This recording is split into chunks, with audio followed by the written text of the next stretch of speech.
দায়িত্ব দেওয়া হয়েছিল ছাত্র জনতার ম্যান্ডেটের উপর ভিত্তি করে 1400 প্রায় 2 সহস্রাধিক শহীদের রক্তের উপরে এবং প্রায় অর্ধ লক্ষ আহত পঙ্গুত্ব বরণকারী ছাত্র জনতার রক্তের উপর দাঁড়িয়ে তাদেরকে ম্যান্ডেট দেওয়া হয়েছিল। এই কারণেই তারা দায়িত্ব পাওয়ার পরে কী করবে, গণহত্যার বিচার করবে। এই সশস্ত্র জঙ্গি লীগ সহ যারা তাদের সহযোগী কোলাবোরেটর রয়েছে তাদের প্রত্যেকের বিচার নিশ্চিত করবে। তারপরে যে সকল আইন শৃঙ্খলা রক্ষাকারী বাহিনীর সদস্যরা, পুলিশের সদস্যরা, র্যাবের সদস্যরা, বিজিবির সদস্যরা, সেনাবাহিনীর সদস্যরা, অফিসাররা, কর্মকর্তারা যারা এই গণহত্যায় গুলি চালিয়েছে, হত্যা করেছে, গুম করেছে, আয়নাগরের সাথে জড়িত ছিল, গত 15-16 বছর ধরে ফেসিবাদ কায়েম করতে হাসিনাকে সহযোগিতা করেছে, তাদেরকে প্রত্যেককে বিচারের মুখোমুখি করবে। কিন্তু অত্যন্ত দুঃখজনক হলো সত্য, ইন্টারিম গভর্নমেন্ট দায়িত্ব নেওয়ার পর থেকে তারা বিপ্লবের ভাষা হারিয়ে, বিপ্লব থেকে চ্যুত হয়ে তারা সম্পূর্ণভাবে সুশীল আচরণের মাধ্যমে কার্যত তারা ফেসিবাদী লীগকেই সুবিধাভোগী করে তুলতে সহযোগিতা করে তুলছে। তাদের দরকার ছিল 5 আগস্টের পরে দায়িত্ব পাওয়ার পরে প্রথমেই পুলিশ লীগের বিচার করা, র্যাবের বিচার করা, সেনাবাহিনীর যে সকল অফিসাররা আছে তাদের বিচার করা। কিন্তু তারা একজনেরও বিচার করে নাই, কারো বিচার করে নাই, বরং তাদেরকে অনেককে পালিয়ে যেতে সুযোগ করে দিয়েছে। আপনারা দেখেছেন হাসান মাহমুদকে গ্রেপ্তার করা হয়েছিল, এরপরে আমরা দেখতে পাই হাসান মাহমুদ বিদেশ থেকে ভিডিও বার্তা দেয়। আমরা দেখছিলাম যে এয়ারপোর্ট থেকে উত্তর ছাত্রলীগের সভাপতি রিয়াজ এবং সৈকতকে একসাথে গ্রেপ্তার করা হয়েছে। সৈকত এখন জেলে আর রিয়াজ এখন লন্ডন থেকে এই জঙ্গিবাদী কার্যক্রমে উস্কানি দিচ্ছে। এরা কীভাবে পালাইলো, কার ছাত্র ছয় পালাইলো? এই ব্যাপারে ইন্টারিম গভর্নমেন্ট, ইউনিয়ন গভর্নমেন্ট কোনো পদক্ষেপ গ্রহণ করে নাই। তারা শহীদের রক্তের সাথে সুস্পষ্ট বিশ্বাসঘাতকতা করেছে। এখন পর্যন্ত 1.5 বছর অতিবাহিত হয়ে গিয়েছে অভ্যুত্থানের পরে, এখন পর্যন্ত আমাদের আহত শহীদ এবং পঙ্গুত্ব বরণকারী ফ্যামিলিরা ঘাটে ঘাটে পথে কান্নাকাটি করে। তাদের চিকিৎসাটা এখন পর্যন্ত নিশ্চিত করতে পারে নাই। ন্যূনতম কর্মসংস্থানের যে ব্যবস্থা করা দরকার ছিল সেই ব্যাপারে কোনো পদক্ষেপ গ্রহণ করে নাই। সেটা নিয়ে কোনো পদক্ষেপ গ্রহণ করে বরঞ্চ তারা হচ্ছে ঘন ঘন বিদেশ ট্যুর দিয়ে বেড়াচ্ছে এবং আরাম আয়েসের জিন্দগি, মানে একটা মজা নেওয়ার একটা দায়িত্ব পাওয়ার মতো একটা মজা নেওয়ার একটা মানসিকতা, সেটা আমরা তাদের দায়িত্ব পাওয়ার মতো বিলাসবহুল জীবনযাপন করা। আমরা দেখতে পেলাম যে কথা ছিল দেশ সংস্কার হবে, আমরা দেখলাম যে নজরুল ইসলাম থেকে সংস্কার হয়ে আতিক নজরুল হয়ে গেছে। এছাড়া আমরা আর কোনো সংস্কারের দৃশ্যমান দেখতে পারি নাই। আর আরেকটা কথা বলতে হয় যে বিএনপি 2023 সালে তারা অসহযোগ আন্দোলনের ঘোষণা দিয়েছিল। সেই অসহযোগ আন্দোলনে তাদের নেতাকর্মীরা যেমন নামে নাই, পাশাপাশি দেশবাসীও নামে নাই। কিন্তু সেই অসহযোগ আন্দোলন তারা প্রত্যাহার করে না, অসহযোগ আন্দোলন চলতেছিল। এমনকি 5 আগস্টের পরেও তারা অসহযোগ আন্দোলন প্রত্যাহারের কোনো ঘোষণা দেয় নাই। তাদের অসহযোগ ইন্টারিমের মধ্যেও তাদের এই অসহযোগ আন্দোলন তারা চালাইছে। আপনারা দেখছেন যে জুলাই সনদের মাধ্যমে একটা সংস্কারের একটা ন্যূনতম যতটুকু সংস্কার করা দরকার ছিল তার সিটা ভাড়া কিচ্ছু করে নাই। তারপরও যে ন্যূনতম সংস্কারটুকু হয়েছে সেই সংস্কারে বাস্তবায়নে সব থেকে বড় অসহযোগিতা করতেছে বিএনপি। মানে তাদের সেই অসহযোগ আন্দোলন এই জুলাই সনদ বাস্তবায়নে তারা বাস্তবায়িত করতেছে তাদের সেই আন্দোলন।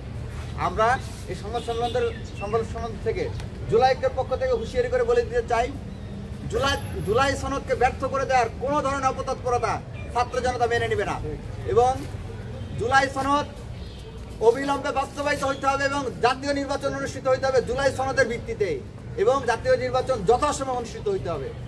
এছাড়া অন্য কোনো অপশন নাই। জুলাই সনদ দিয়ে কোনো কম্প্রোমাইজের সুযোগ নাই। জুলাই সনদ বাস্তবায়ন করতে হবে গণভোটের মাধ্যমে, এখানে কোনো ধরনের কম্প্রোমাইজের সুযোগ নাই। পাশাপাশি আপনারা জানেন আজকে যে গুরুত্বপূর্ণ ইস্যুটা নিয়ে আসছি যে এই খুনি লীগ, নিষিদ্ধ লীগ, এই সশস্ত্র জঙ্গি লীগ এরা 5 আগস্টের পর থেকে দিল্লিকে তাদের রাজধানী বানায়া, ক্যান্টনমেন্ট বানায়া সেখান থেকে বাংলাদেশে অরাজক পরিস্থিতি সৃষ্টি করার জন্য নানা রকম পায়তারা তারা চালাইছে 5 আগস্টের পর থেকে। কখনো তারা এখানে সংখ্যালঘুদেরকে তাদের হাতিয়ার বানাইছে, কখনো বিভিন্ন চাকরিজীবীদেরকে হাতিয়ার বানাইছে, কখনো আনসারকে হাতিয়ার বানাইছে। এই ধরনের বিভিন্ন গোষ্ঠীকে হাতিয়ার বানায় তাদের মাধ্যমে স্যাবোটেজ ঘটানোর চেষ্টা করছে। এখন তাদের সব অভিযান যখন ব্যর্থ হয়ে গেছে তখন তারা এখন গর্ত থেকে বের হয়ে এবং এই কয়দিন যখন ইন্টারিম যখন দেখছে ইন্টারিম কোনো বিচার করতেছে না, ইন্টারিমের হাতে কোনো বিচার হবে না, ইন্টারিম তাদেরকে উল্টারা জামিন দিয়ে দিতেছে, টাকা দিলে ছেড়ে দিচ্ছে, তখন তারা সাহস পেয়ে গেছে। এখন তারা গর্ত থেকে বের হয়ে স্বপ্রণোদিত হয়ে তারা এখন নিজেদের ব্যানারে তারা এখন অস্থিতিশীল পরিবেশ সৃষ্টি করার জন্য প্রকাশ্যে ঘোষণা দিছে। এই একটা ফেরাউন না নমরুদ কি যেন বলা হয় না, যে হচ্ছে বাংলাদেশের নাগরিকত্ব ত্যাগ কইরা লন্ডনের নাগরিকত্ব গ্রহণ করছে, সে এখন ওইখান দেশে বসে ভিডিও বার্তা দেয় বাংলাদেশে অস্থিতিশীল পরিস্থিতি সৃষ্টি করার জন্য। আর এইদিকে চার্চের মধ্যে এসে ককটেল ফাটায় তাদের নিষিদ্ধ ঘোষিত সদস্যরা। আর এদেরকে ফেসিলিটেট করতেছে কারা, এদেরকে সহযোগিতা করতেছে কারা?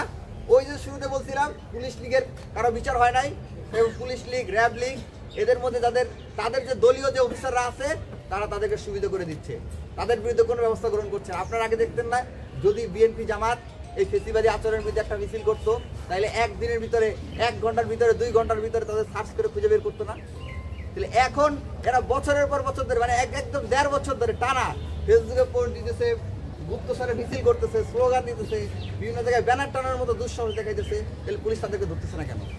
পুলিশ তো তারা ধরতে চায় না, বরঞ্চ পুলিশ তাদেরকে ছেড়ে দেয়, এই প্রশাসন তাদেরকে ছেড়ে দিচ্ছে। আমরা দেখতে পাইছি অনেক গণহত্যার সাথে সরাসরি জড়িত ছিল, তাদের অনেকের জামিন হয়ে গেছে। জামিন হয় কীভাবে? তাদের তো বিচার হওয়া দরকার ছিল, জামিন হইলে কী হবে?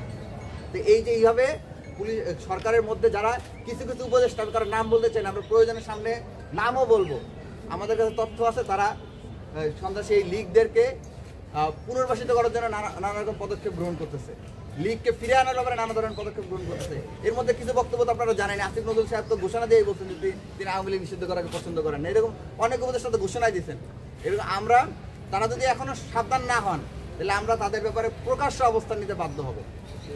আজকে যখন এই পুলিশ, র্যাব এবং অন্যান্য আইন শৃঙ্খলা রক্ষাকারী বাহিনীরা এবং সরকার বিভিন্ন প্রশাসনের অভ্যন্তরীণ অফিসাররা যখন এই ব্যাপারে কোনো পদক্ষেপ গ্রহণ করছে না, তখন তারা সাহস পেয়ে এখন বিভিন্ন জায়গায় তারা ককটেল ফুটানোর মতো সাহস দেখাচ্ছে, ঝটিকা মিছিল করার মতো সাহস দেখাচ্ছে। ইতিমধ্যে আপনারা দেখেছেন কয়েকটা বাসে তারা আগুন দিচ্ছে।